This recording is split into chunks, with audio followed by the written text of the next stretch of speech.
Good morning, everybody. It's a pleasure to be here, and I'm thankful to Dr. Ray and the organizing committee for their great efforts to make this fruitful and successful, as we hope all.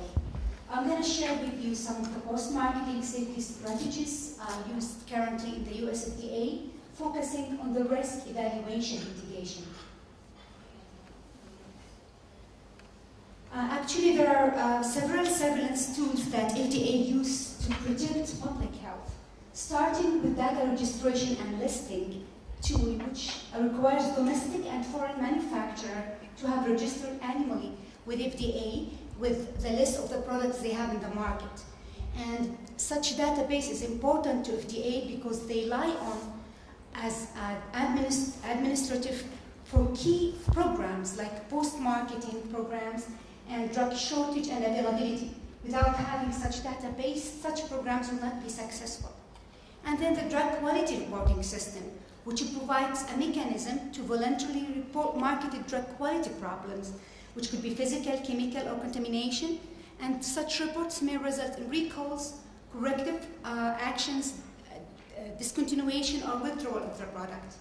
Then the adverse drug experience reporting program, which ensures that the safety reviewers receive required drug product safety data.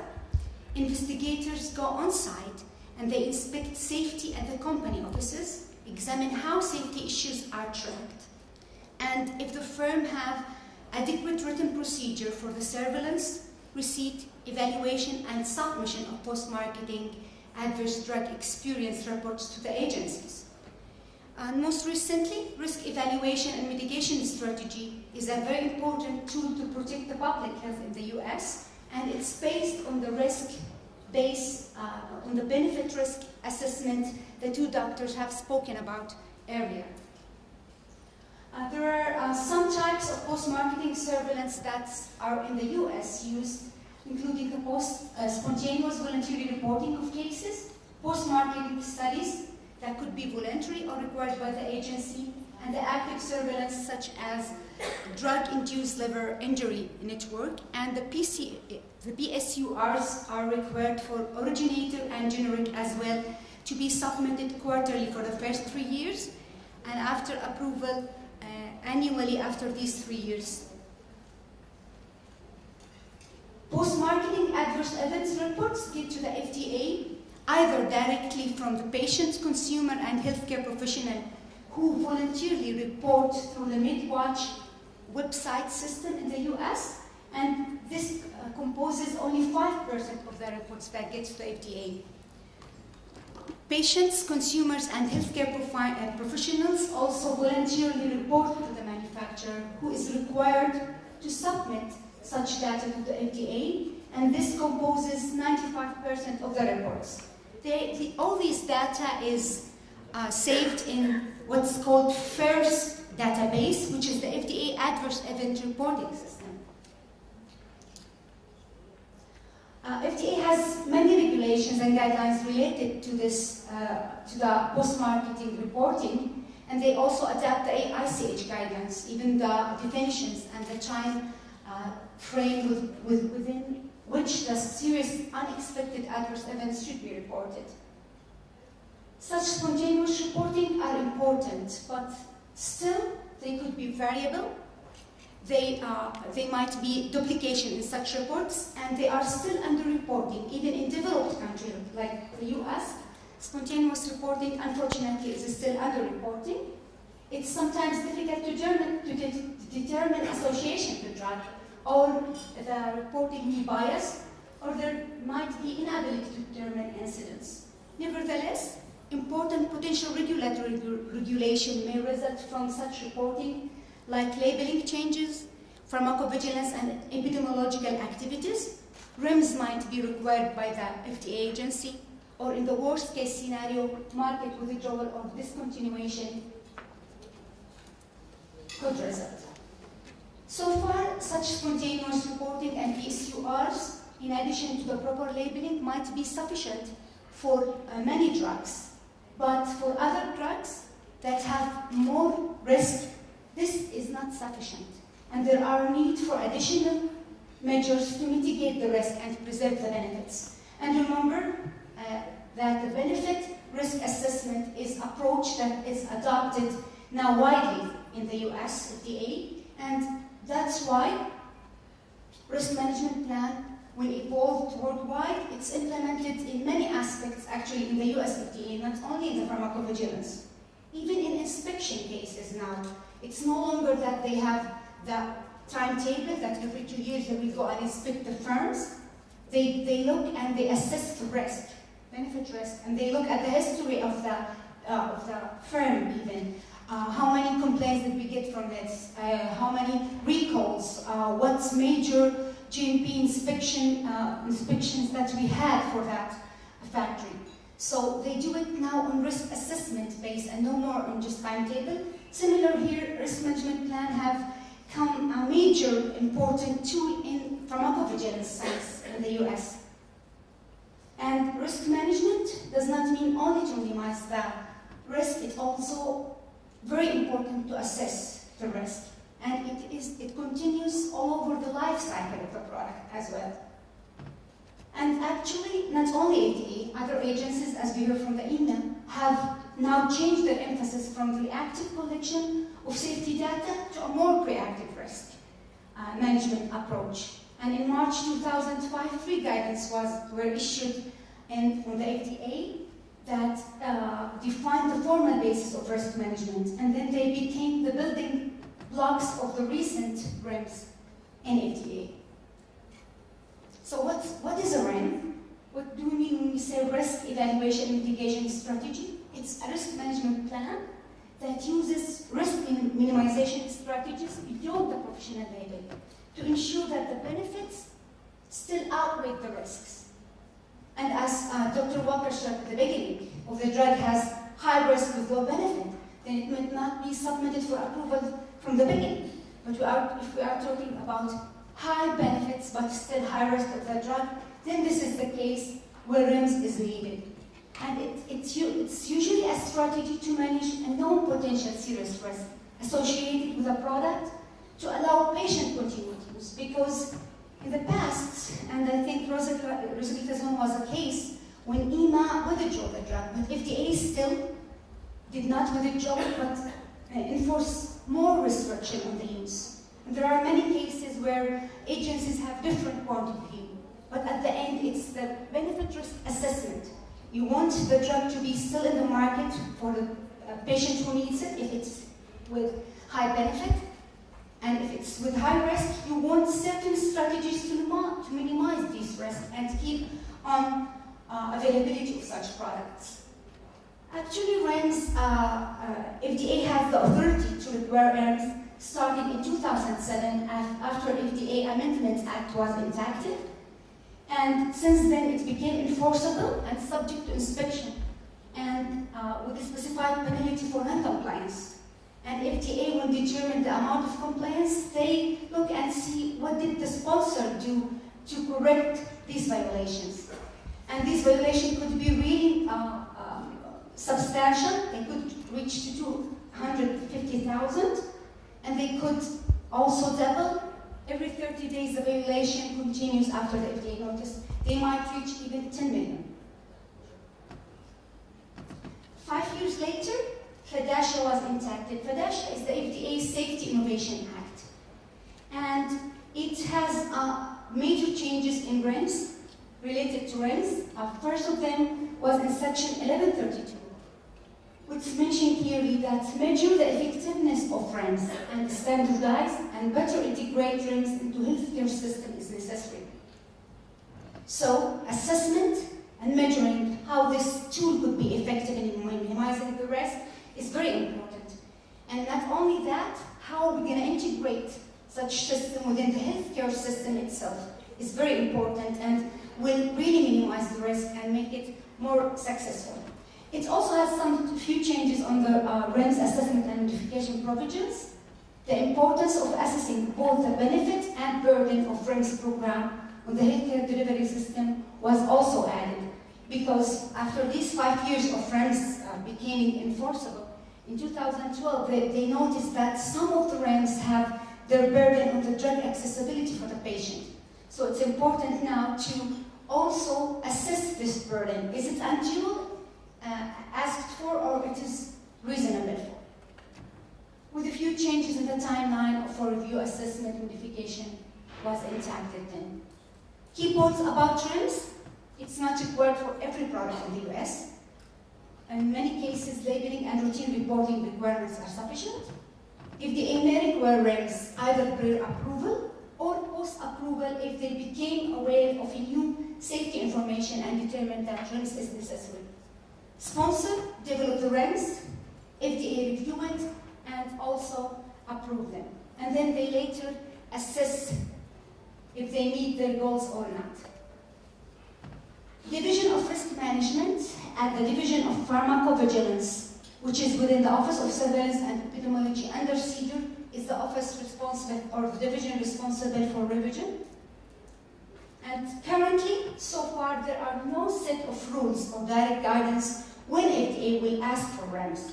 But there are certain factors that are considered by FDA to determine if REMS is needed.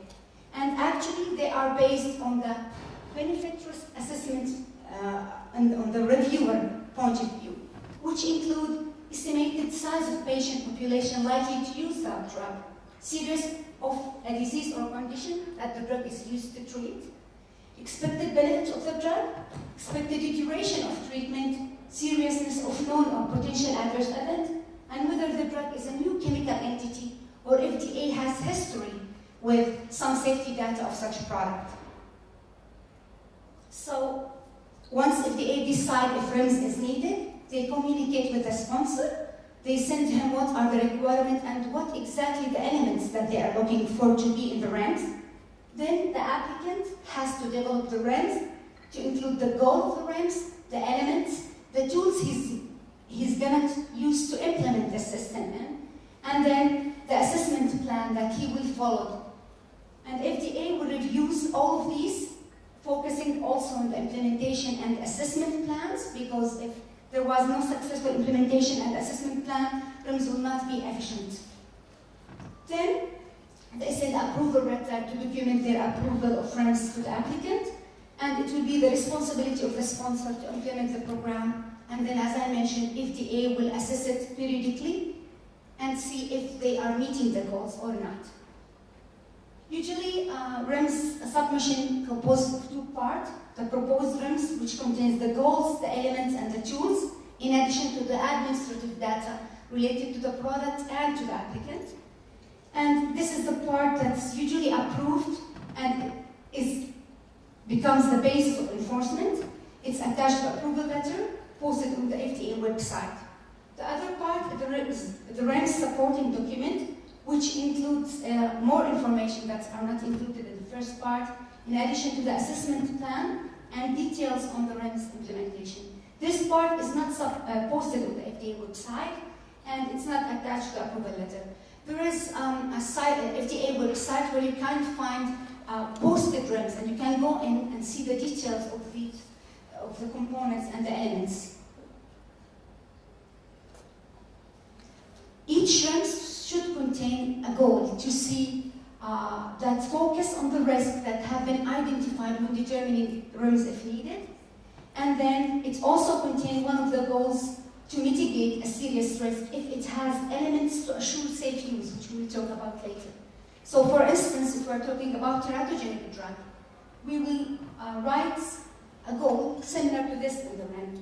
The goal: to minimize the risk of drug exposure during pregnancy in women of childbearing potential taking this drug.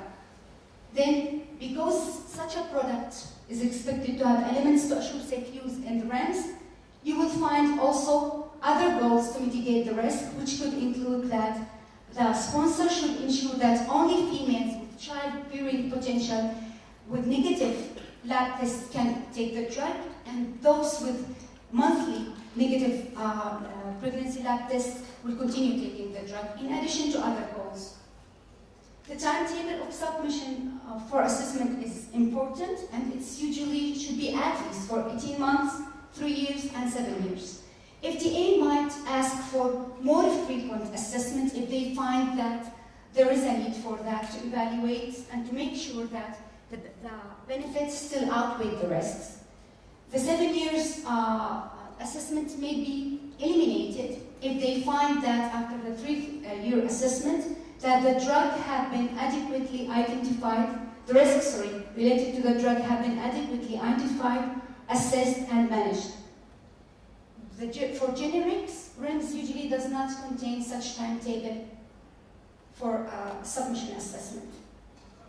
REMS also may contain any of the following elements: the medication guide or patient package insert leaflet, communication plan to disseminate information to healthcare practitioner in support of the strategy, and they usually contain like dear doctor letters, some training information, and others. Implementation system for certain elements to ensure safety use. And such implementation system usually is linked to tools that will be used to achieve the goals at the end. Then elements to assure safe use, which is usually the most extensive part of REMS, if it is needed in the elements when FDA decides the elements. And it must include goals to mitigate a serious risk listed in the labeling. For generics, REMS does not contain usually a communication plan, and if it was decided that it's needed, FDA usually developed the communication plan for generics.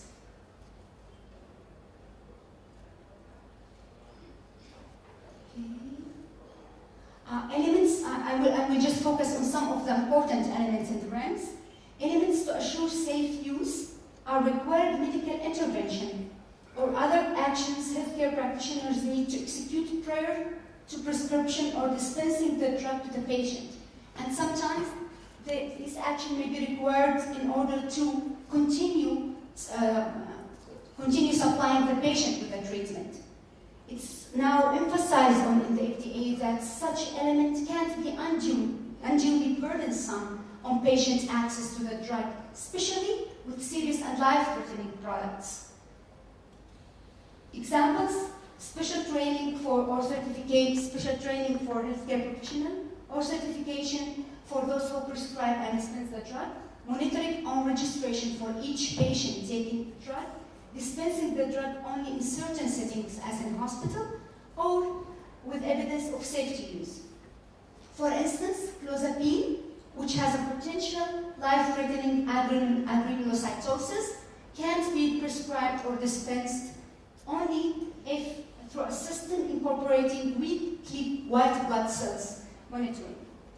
A teratogenic drug also is an example that can be only prescribed by certified prescribers and pharmacies, and only to patients with documentation to safe use condition as negative pregnancy lab tests and following mandatory contraceptive measures.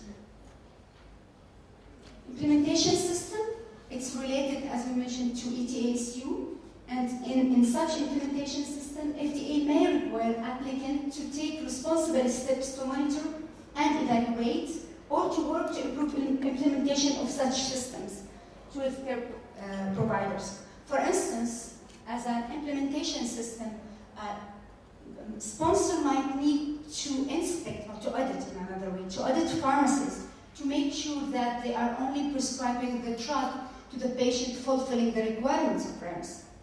Or they may also audit a wholesale distributor to make sure that they only dispense the drug or distribute the drug to registered pharmacies.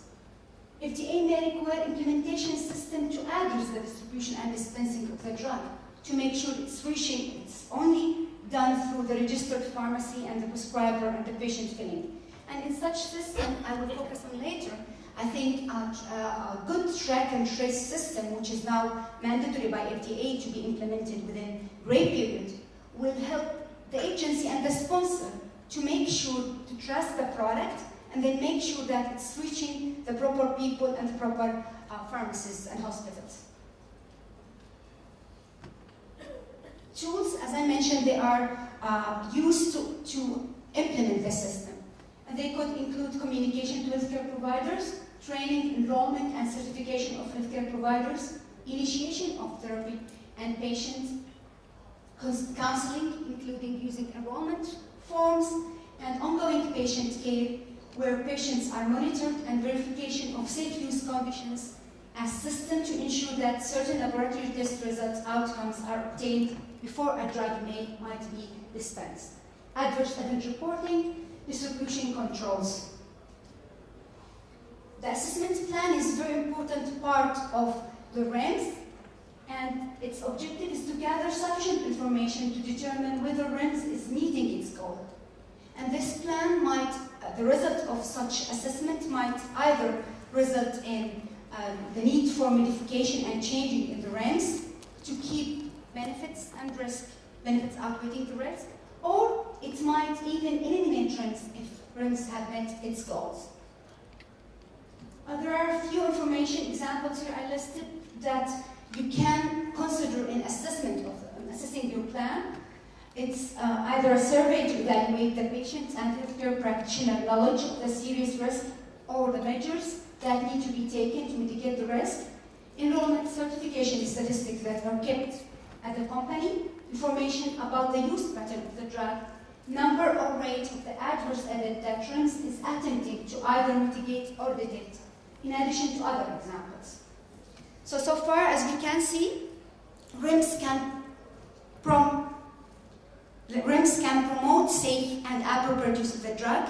It can allow drugs to be approved that would not otherwise have been because of the risk, or that might be withdrawn if no such REMS is available, to provide opportunities for systemic drug data collection, reporting, and feedback on medication safety, to provide opportunities of expanded clinical and leadership roles and collaboration among healthcare practitioners. Unfortunately, so far REMS are lacking standardization, which can place a burden on healthcare practitioners. They might lead to a potential of confusion among healthcare practitioners, and they are time-consuming, labor-intensive with a labor-intensive nature. There are extra costs due to the delay of marketing approval or due to costs of implementing proposed measures. Unfortunately, also so far there are insufficient healthcare practitioner input of FDA in pre-market development of REMS, and there is a potential for disruption in continuity of patient use. That's why now a standardized REMS is needed, because if we have such a standardized REMS, then patient safety can be maximized while minimizing the impact on patient access and the provider's implementation. That's why REMS Integration Initiative was established in 2011. In order to reach such a standardized REMS and minimize the disadvantages, FDA initiated this integration system, and for the goal to develop guidance on how to define policy. Remember, we said so far there are no rules to tell you when to require a REMS. Now they are aiming to define a policy for requiring a REMS to improve the standardization in order to decrease the burden and improve the assessment of REMS and improve integration of REMS into an existing and evolving healthcare system.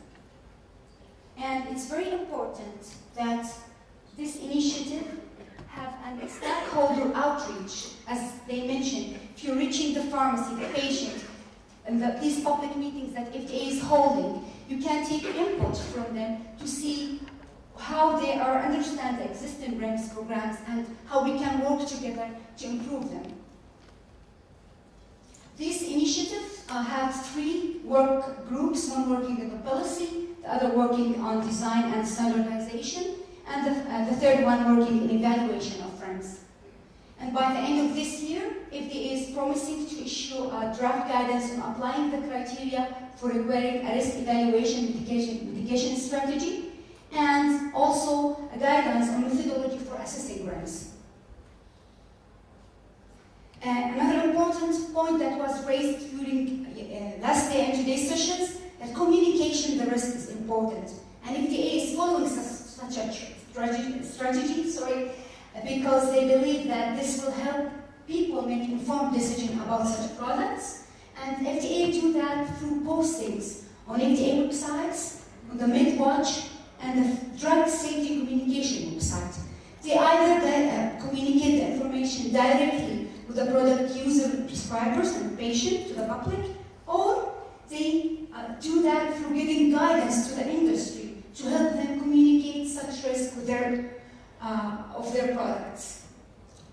What do they communicate and when? If the AU usually communicates issue affecting a large number of patients with widespread use, potentially serious or life-threatening adverse events discovered post-market, previously uncharacterized drug-drug or drug-disease interactions, or medication errors that may result in a serious life-threatening adverse events, or a new contraindication for a subpopulation.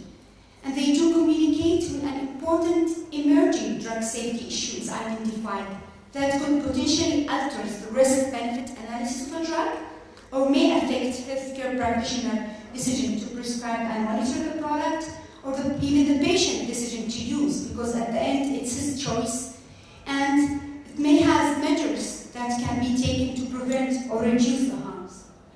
But such communication has its challenges. It's very important striking the right balance. Do we do the communication overboarding, or do we need to warn at all?